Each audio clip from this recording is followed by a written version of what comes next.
Buenas tardes, Chucho. Estoy grabando aquí al señor Guillermo,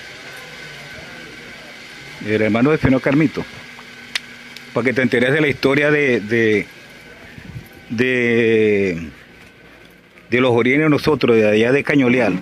Ajá. Chucho me dijo que le grabara para que me eche el cuento de Cañoleal, que Chucho está interesado en saber la historia de Cañoleal. Mire, Cañoleal tiene mucha historia. Allá vivía el papá de ustedes, el señor Pei, Olinto Coronado, Melesio, los Abreos, los Urbinas, en esa época.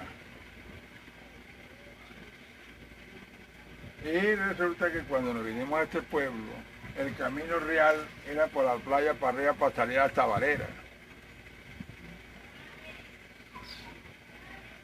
No había asfalto, estaba la carretera panamericana en Pica.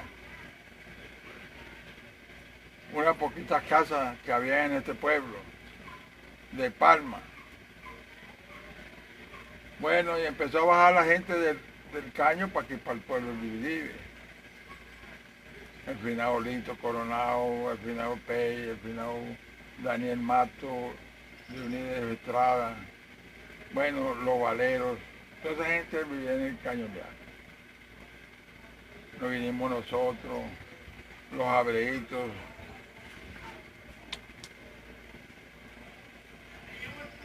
Y aquí, cuando ya nosotros vinimos aquí, el primer pueblo se inició fue el Pueblo Viejo.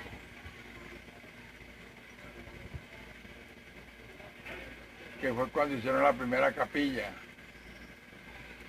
que fue fundada en el año 1884, enfrente del finado Guillermo Suárez.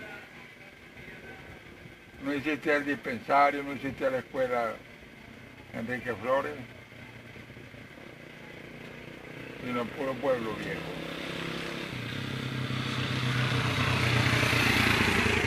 Alvarito Pérez, Federico Viloria, Urpiano Pérez, Nicolás Araujo, Daniel Mato. Ahora, disculpe, ¿por qué se vinieron ustedes de Cañoleal? Porque era un pueblo muy crítico ya. Era un pueblo que ya no tenía vida. Primero cuando pasó la langosta en el 1948, que se arrasó con todo, amigo. Eso no dejó una hoja de un árbol, todo pelado. La yuca, la pura varilla. El maíz es la pura guía. Todo eso se lo comió ese animal, que era un grillo muy grande, como una golondrina. Bueno. ¿Cuántas casas tenía más o menos Cañoleal? No, Cañoleal tenía había como unas 30 familias, no habían más. Pura palma, y era donde uno dormía eran trojas. Se hacía la escalera y se subía en la noche, porque había mucho tigre, roncaba mucho el tigre en la noche. Eso. Agua, no había de escasez de agua porque había muchos manantiales. Pero la comida, sí era, cuando pasó ese animal, todo eso se acabó. Ahí fue cuando nos desearon mucho venir y nos vinimos nosotros también. Ahí fue cuando se inició Madre Vieja, Los Higuerones, Palmarito, Caño del Tigre y Santa Rosa. No existían todavía las parcelas en el Cenizo. Existía un sitio que le decían El Portón, que era de Rafael Abreu. Eso era privado. ¿Cómo está, señor Guillermo? Muy bien, joven. ¿Cómo está usted? ¿Qué más, Juancho? Bueno, aquí habían 50 burros que era el transporte. Para esos campos de trabajar. Estaba su papá, estaba el Gorgonio Estrada, el papá de Cheque, Daniel Mato, Leonidas Estrada, toda esa gente, Maximiliano, era el hombre que tenía más burros, que tenía 8 burros, un arreo de 8 burros. Ese era quien, Maximiliano. Maximiliano, el hombre que vivía con la señora Basilisa. Y mi abuelo José Rafael Díaz, ¿cuántos burros tenía? Pey Díaz. 6 días, 6 burros, Pey Díaz. Señor Pey, tenía 6 burros. Y tenía el burro que lo llevaban y lo traían, eso no le ponían carga, sino puro la carga del dueño. Ahí lo que transportaba él era el puro avión, porque las latas de agua las ponían arriba de una silla del burro. Bueno, y eso llevaban esas latas de agua para beber. Allá. Aquí se bebía el agua de la playa del Dividivi, de los pozos Agüey y de la represa. Que hacían cacimbas, ¿no? En la playa del Dividivi se hacían cacimbas, y cada quien tenía su cacimba. La carbaba en la tarde, al otro día iba a llenar de agua clarita. Ya había sentado el agua, ya se había aclarado. Bueno, y todo eso, lo único que aquí nunca llegó a faltar la comida, porque cada campesino, cada dueño de casa tenía su granel de maíz. Un zaguán lleno de maíz, de caraota, de yuca, de todo. Pues aquí una parte de la escasez era un poco el salado, que era poco, no era tan abundante, porque no había situación económica para comprar dinero, buscarse para comprar. Uno iba a comprar 25 plátanos por un bolívar. Que me despluma, amigo. Y la gente criaba animalitos en... En la casa se criaban gallinas, puercos, todo el mundo criaba su puerco para diciembre, para comérselo uno en diciembre. Y sus gallinas que sacaban esa unidad de huevos y salían al negocio a cambiarlo por carotas, arroz o fideos, porque no había espaguetis en esa época tampoco.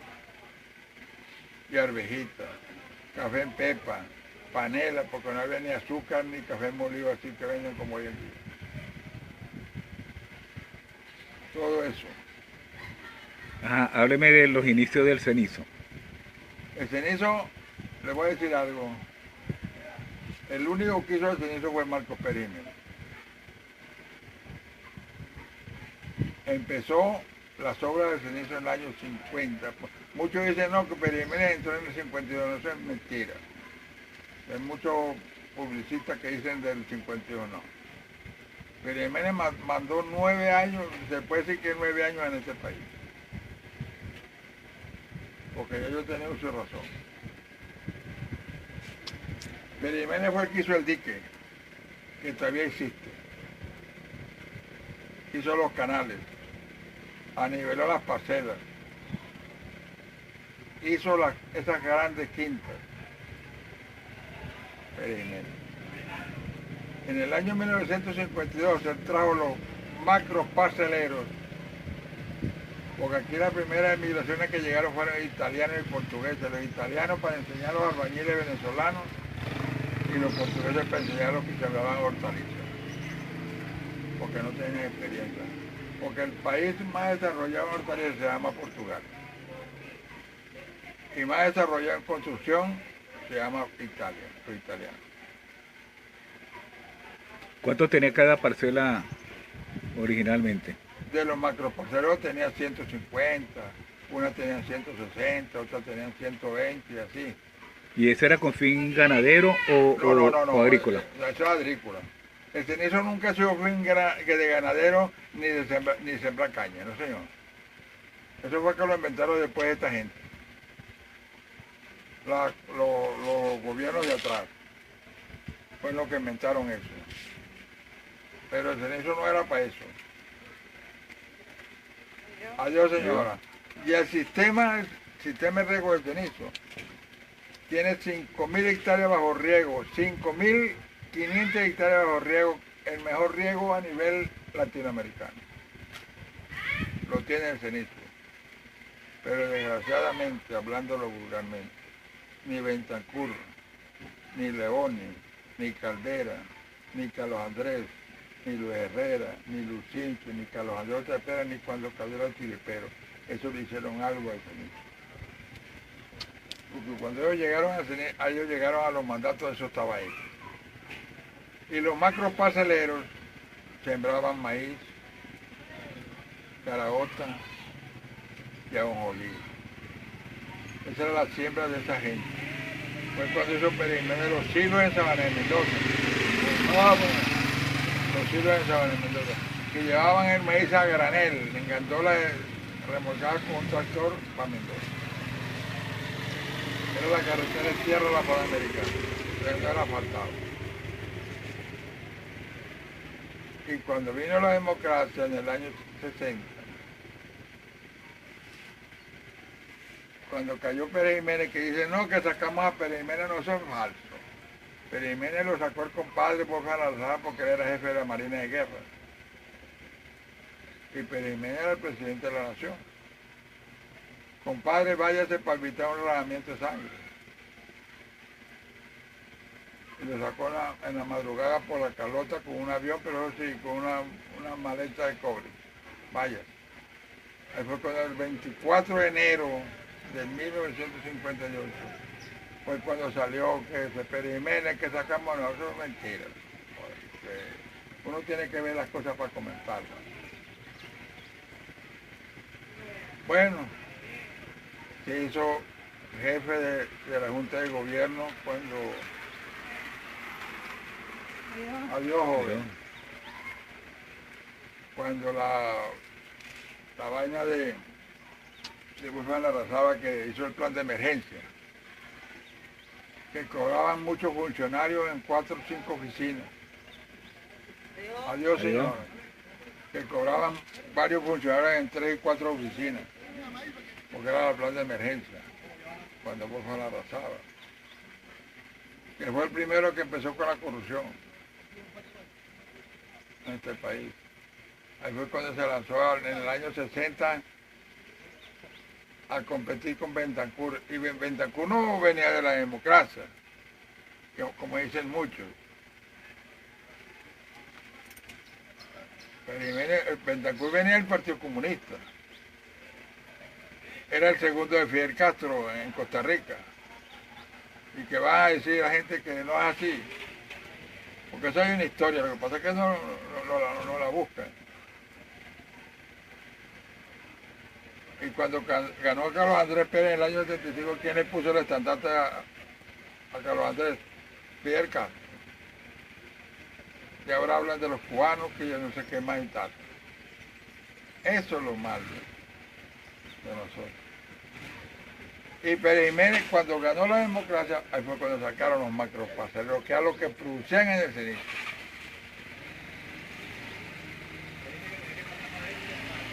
Y cuando nosotros fuimos, que nos dieron la parcela en el año 70, nosotros fuimos los primeros que sembramos arroz en el Cenizo. Fue el primer plan que vino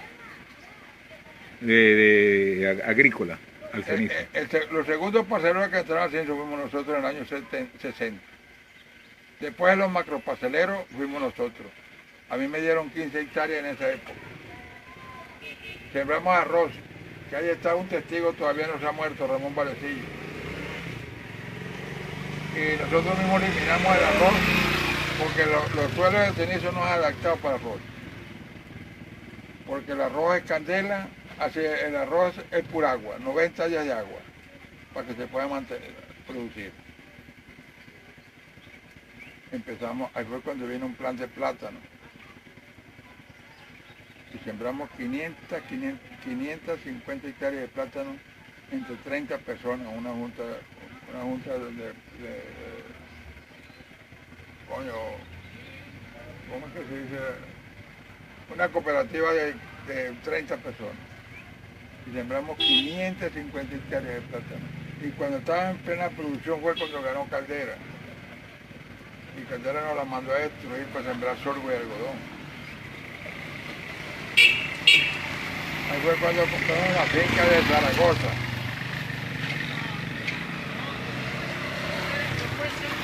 La finca de Zaragoza, y le repartieron a los paseros del cenizo con el compromiso que sacaban los paseros del cenizo no aceptar ganado, no sembrar caña, porque eso era una zona agrícola para la comida. No sembrar nada que dañara los suelos. ¿Qué pasó? Nos sacaron en el año 72 del cenizo a nosotros, el gobierno de Caldera. Ahí entró la tercera etapa, que son los que están ahorita todavía. Esos acabaron con el cenizo. Empezaron a sembrar caña y a meter ganado. Y el cenizo desgraciadamente está acabado. Eso da dolor ver el cenizo, como lo dejó Pérez Jiménez. Y Pérez Jiménez tenía el proyecto del dique principal por abajito de la Panamericana. Por eso que él dejó 30 metros del ombligo de la Panamericana para abajo, con el fin de hacer ese canal para que mantuviera toda la zona del cenizo. Toda la zona del cenizo. ¿Qué pasó? Ese proyecto lo acabaron. No lo ejecutaron. Y el cenizo da dolor, amigo Gil, pasar por él. Pues, eso es parte que no pasa uno casi ni a pie. Los canales todos acabados, los sistemas de riego malos, no tienen ni compuertas, todo eso está dañado. Porque los gobiernos anteriores fueron incapaces de hacer algo al cenizo. ¿Cómo sería que Caldera?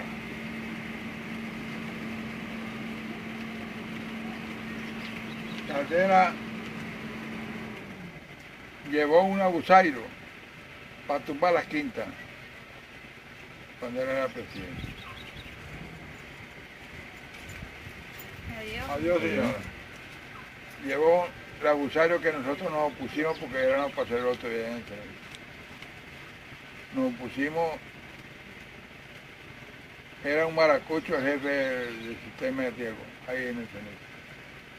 Maracucho de Maracaibo era, no me recuerdo ahorita el nombre. Nosotros le echamos un parado y le dijimos, no. Esas eran obras que estaban hechas que no podían destruir, porque eso alguien la necesitaba para vivir. Y así fue. Pero si no hubiera sido por nosotros, acaban con todas las casas. Eso fue el gobierno de Caldera. Eso me consta a mí. Yo fui copeano 40 años, no lo niego. Pero el gobierno más malo que pasó por este país fue Copé.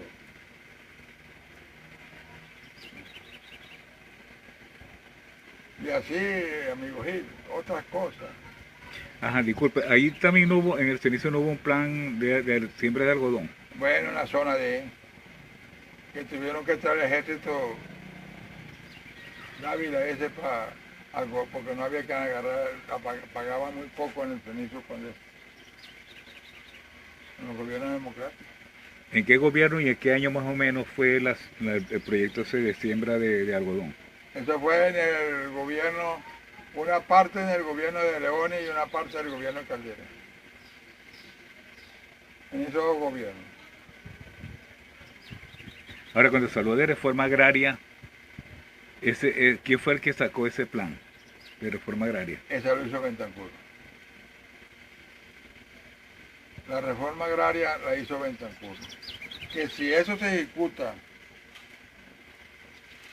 eso estuviera funcionando bien, pero eso la acabaron los demás partidos, los demás candidatos. Porque era un plan bueno, la reforma agraria. Eso fue pensado por Bentancur, eso no hay que quitarle. Pero como en esa época mandaban 4 años nada más los presidentes, entonces, lo que Acción Democrática dejaba a media, Copé no lo terminaba. Y así era, se pasaron todo el tiempo. nunca le hicieron, nunca se continuaban las obras que dejaba el uno empezar, el otro no las terminaba. Ajá, hábleme del Horcón, Ah, no, el Horcón. que eso era, que es de la vía hacia La Ceiba. Eso era de Pérez Jiménez, ¿no? No, Pérez Jiménez no tenía tierra, chico, eso son falsos. Eso es mentira de la gente. Chico. ¿Eso era de quién? Ese... Eran de hacendados, ligados al gobierno de Pérez Jiménez. Ajá. Pero eso Pérez Jiménez nunca llegó a tener tierra aquí. Eso es falso de la gente, de varios comentaristas. La hacienda del Horcón, ese era hacendados que estaban esos de grandes hacendados de Valera, Rafael Vázquez, toda esa gente, los Bentancures. Y cuando cayó Pérez Jiménez, eso lo expropiaron. Y las mejores tierritas se las agarraban los líderes de Acción Democrática. De eso no me van a decir a mí que no era así. La negra. No. Adiós. Adiós, joven. Eso no me van a decir a mí que no fue así. Eso lo expropiaron. Acción Democrática. Y le repartieron, pero las mejores vaqueras le quedaron a los líderes de Acción Democrática. Que ahí estaba implicado el finado Alejandro Palma en unos muertos que hubieron ahí en el 23. Ahí estaba implicado el finado Alejandro Palma. Con esto, no me acuerdo el apellido de esa gente ahorita. No me acuerdo ahorita el apellido de esa familia. De esos grandes hacendados. Eso, Pérez Jiménez no llegó a tener tierras ahí. Eso es que la gente habla huevonada. Esos eran grandes hacendados, sí, ligados al gobierno de Pérez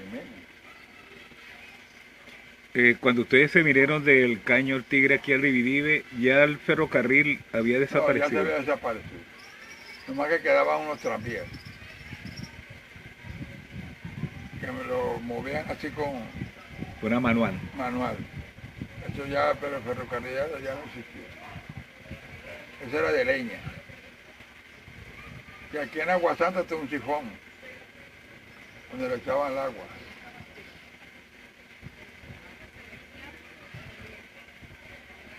Eso, amigo Gil.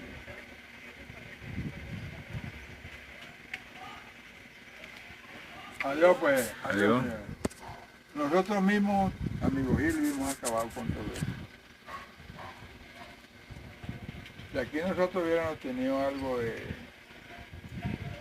idea, de intuición, de cuidar las cosas, eso todavía estuviera bien. Usted me contaba que cuando eliminaron el plátano, ustedes pidieron que le permitieran por lo menos... Ah, mire, cuando nosotros llegó la noticia... Eso, y disculpe, y eso, y después para dónde cogieron ustedes cuando... Ahí fue cuando los mandaron a Zaragoza. Yo no quise aceptar en Ajá. Zaragoza.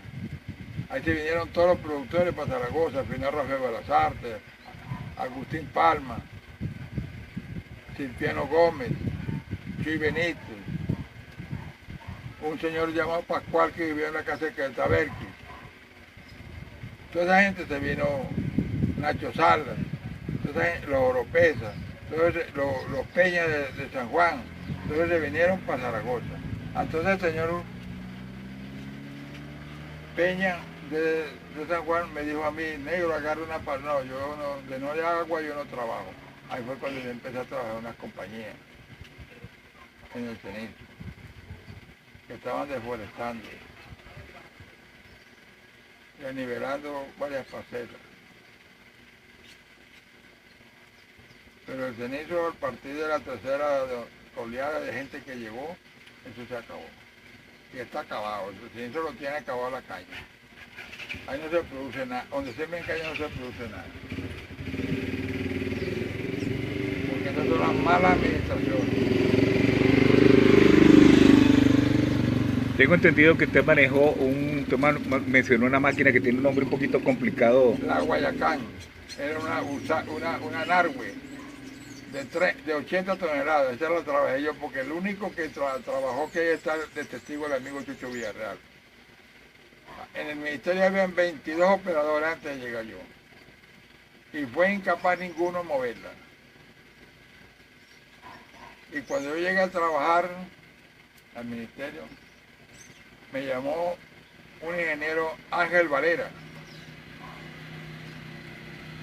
que yo entré como semanero a hacer vacaciones a los patroleros allá. Entonces, ya yo tenía 8 semanas sin cobrar.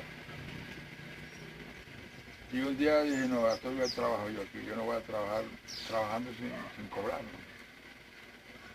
Y le pedí permiso al jefe en el taller de mecánico. Voy a hablar con el ingeniero Ángel Valera. Y llegué allá.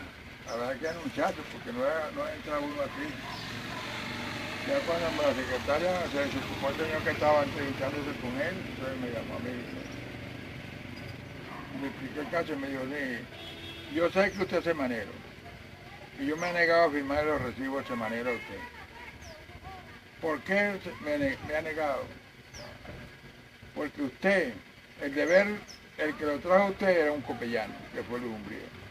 El deber del señor Luis era él era jefe de maquinaria pesada, era el deber de lo traído aquí. Mire, este otro nuevo semanero, que va a hacer vacaciones a los patroleros que van saliendo de vacaciones. Hay que tomarlo en cuenta. Pero tengo entendido que ya tengo información que me lo dio el jefe de taller, que era Ezequiel Estrada, que usted es un buen operador, que usted cuida mucho la máquina, que usted es un hombre que le gusta trabajar. Y no, pero yo no puedo continuar así, ingeniero, porque nosotros en la casa comemos. Yo tengo 8 semanas que no cobro. No, yo entiendo eso, me dijo. No, pero preocúpese. Esta semana le voy a sacar 5 semanas. Ah, bueno. Así es la única forma que me voy a quedar. Y esa semana me salió con 5 semanas y me pagó una semana, la semana de trabajo, y me quedaron debiendo 3. A la próxima semana me la sacó. Entonces me llamó y me dijo, señor Abreu, tengo entendido que usted es operador de maquinaria pesada. Sí, señor, sí soy. Y le monté el carnet y aquí tiene. Yo le quiero hacer una pregunta. Yo quiero que que le pregunte a los operadores de aquí si tienen este carnet. Él lo leyó y tal. Bueno, lo felicito y tal. Me dijo, mire, tenemos aquí una máquina que no es posible mover. Y yo quiero que usted vaya el lunes para ver si la mueve.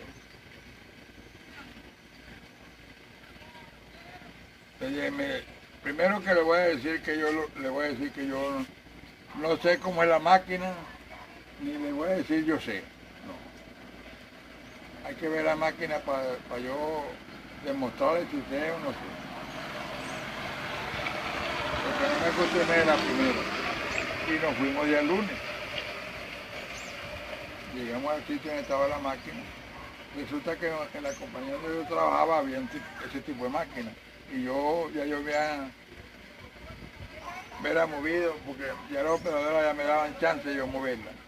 Porque yo era jefe de mantenimiento de una compañía de 240 máquinas, con 25 hombres. Entonces ya me quedaban muchos chances, entonces yo buscaba los mejores operadores para sentarme en un lado con ellos porque me explicaran.